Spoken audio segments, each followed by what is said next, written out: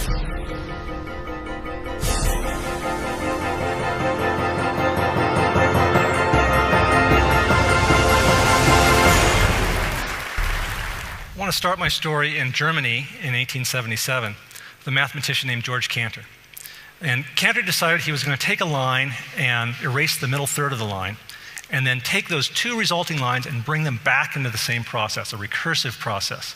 So he starts out with one line, and then two, and then four, and then 16, and so on. And if he does this an infinite number of times, which you can do in mathematics, he ends up with an infinite number of lines, each of which has an infinite number of points in it. So he realized he had a set whose number of elements was larger than infinity. And this blew his mind, literally. He checked in the sanitarium. And when he came out of the sanitarium, he was convinced that he had been put on Earth to found transfinite set theory because the largest set of infinity would be God himself. He was a very religious man. He's a mathematician on a mission. And other mathematicians did the same sort of thing. Swedish mathematician von Koch decided that instead of subtracting lines, he would add them. And so he came up with this beautiful curve. And there's no particular reason why we have to start with this seed shape. We can use any seed shape we like. And I'll rearrange this, and I'll stick this somewhere down there. Okay. And now upon iteration, that seed shape sort of unfolds into a very different looking structure. So these all have the property of self-similarity. The part looks like the whole. It's the same pattern at many different scales. Now, mathematicians thought this was very strange because as you shrink a ruler down, you measure a longer and longer length. And since they went through the iterations an infinite number of times, as the ruler shrinks down to infinity, the length goes to infinity. This made no sense at all. So they consigned these curves to the back of the math books. They said, these are pathological curves, and we don't have to discuss them. And that worked for 100 years. And then in 1977, Benoit Mandelbrot, a French mathematician, realized that if you do computer graphics and use these shapes he called fractals, you get the shapes of nature.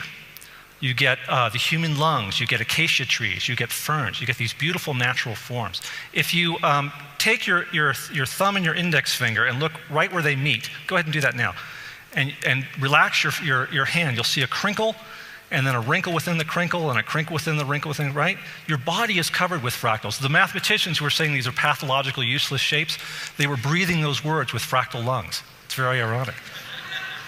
And I'll show you a little natural recursion here. Again, we just take these lines and recursively replace them with the whole shape. So here's the second iteration, third, fourth, and so on. So nature has this self-similar structure. Nature uses self-organizing systems.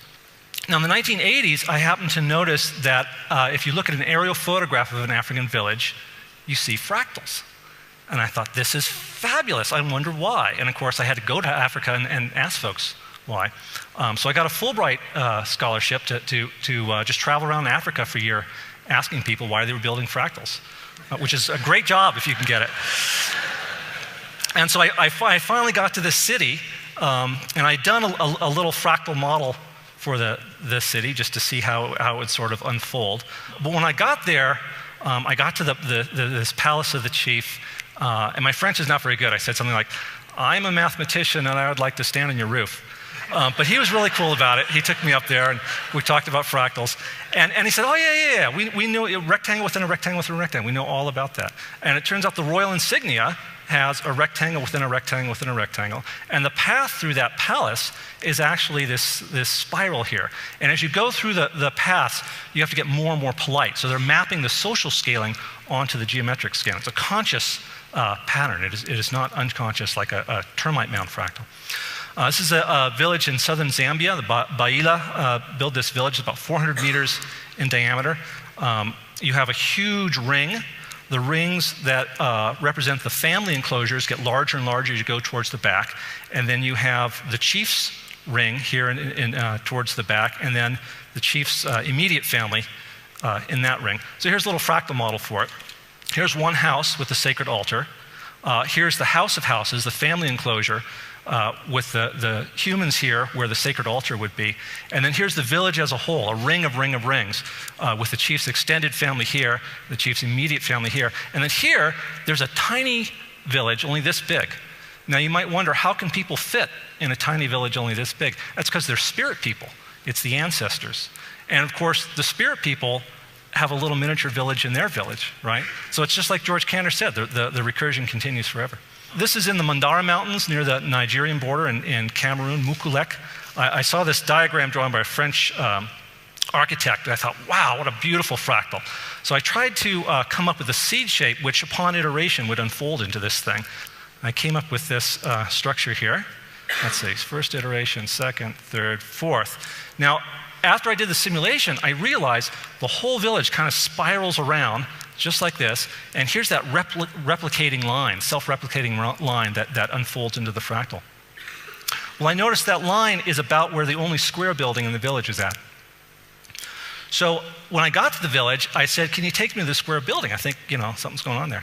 And they said, well, we can take you there, but you can't go inside because that's the sacred altar where we do sacrifices every year to keep up those annual cycles of fertility from the fields. And I started to realize that the cycles of fertility were just like the recursive cycles in the geometric algorithm that builds this. And the recursion in some of these villages continues down to very tiny scales. So here's a Nankani village in Mali. And you can see you go inside the family enclosure, you go inside, and here's pots in the fireplace stacked recursively. Here's calabashes that Isa was just showing us, and they're stacked recursively. Now, the tiniest calabash in here keeps the woman's soul. And when she dies, they have a ceremony where they break this stack called the Zalanga, and her soul goes off to eternity once again. Infinity is important. Now, you might ask yourself 3 questions at this point. Aren't these scaling patterns just universal to all indigenous architecture? And that was actually my original hypothesis. When I first saw those African fractals, I thought, wow, so any indigenous group that doesn't have a state society that's in a hierarchy must have a kind of bottom-up architecture. But that turns out not to be true. I started collecting aerial photographs of Native American, South Pacific architecture. Only the African ones were fractal. And if you think about it, all these different societies have different geometric design themes that they use. So Native Americans use a combination of circular symmetry and fourfold symmetry. And you can see it on the pottery and the baskets. Here's an aerial photograph of one of the Anasazi ruins. You can see it's circular at the largest scale, but it's rectangular at the smaller scale, right? It is not the same pattern at 2 different scales. Second, you might ask, well, Dr. Eglash, aren't you ignoring the diversity of African cultures? And 3 times the answer is no. First of all, I agree with Mudimbe's wonderful book, The Invention of Africa, that Africa is an artificial invention of first colonialism and then oppositional movements. No, because a widely shared design practice doesn't necessarily give you a unity of culture, and it definitely is not in the DNA. And finally, the fractals have self-similarity. So they're similar to themselves, but they're not necessarily similar to each other. You see very different uses for fractals. It's a shared technology in Africa.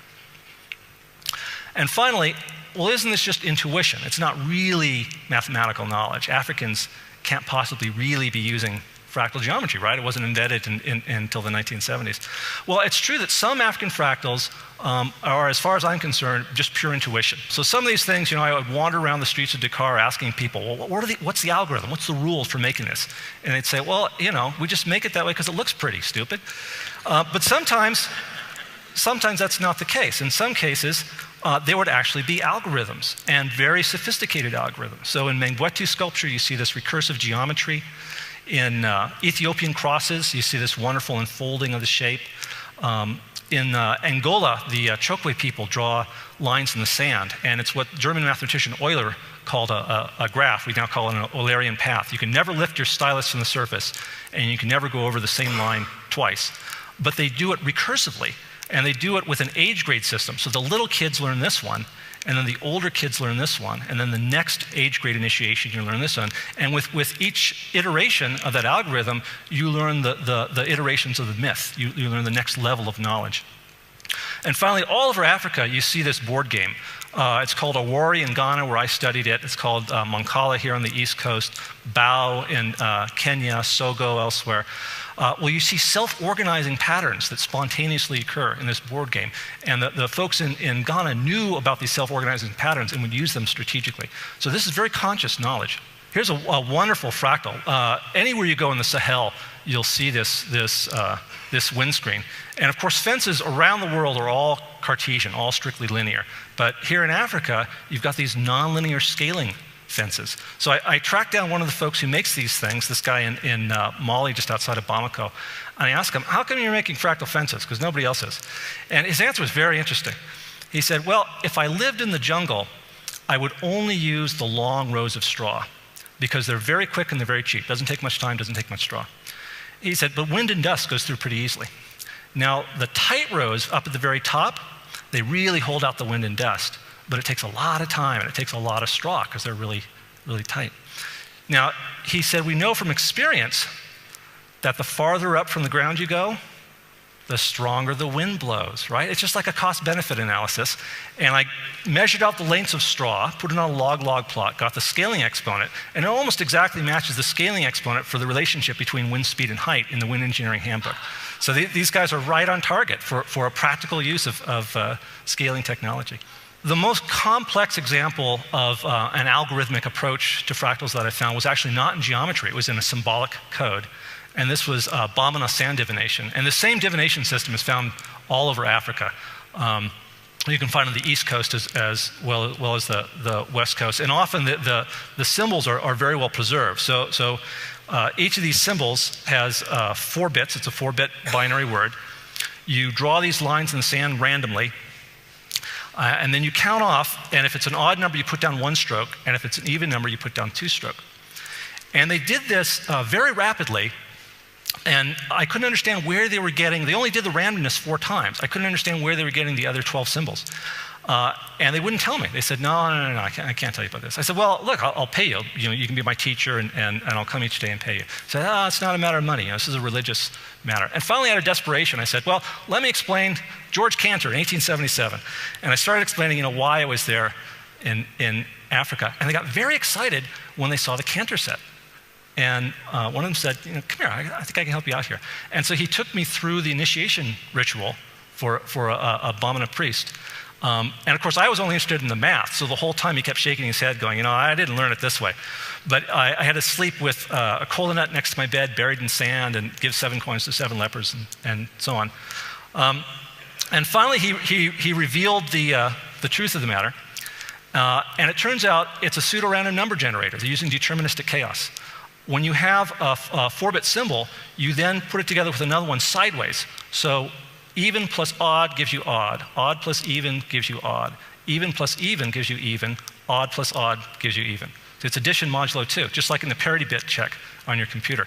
And then you take this symbol and you put it back in, so it's a self-generating diversity of symbols. They're truly using a kind of deterministic chaos in doing this. Now, because it's a binary code, you can actually implement this in hardware. What a fantastic teaching tool that should be in African engineering schools. And the most interesting thing I found out about it was historical. In the 12th century, Hugo of Santillana brought it from Islamic mystics into Spain. And there it entered into the alchemy community as geomancy, the divination through the earth. This is a geomantic chart drawn by for King Richard II in 1390.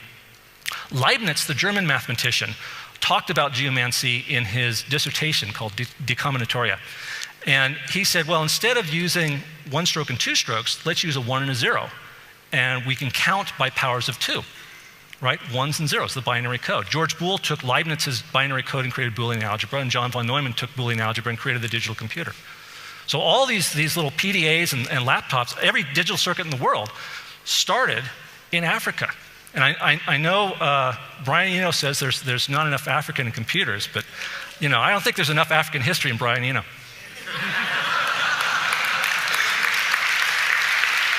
So let me end with just a few words about applications that we've found for this. And you can go to our website. The applets are all free. They just run in the browser.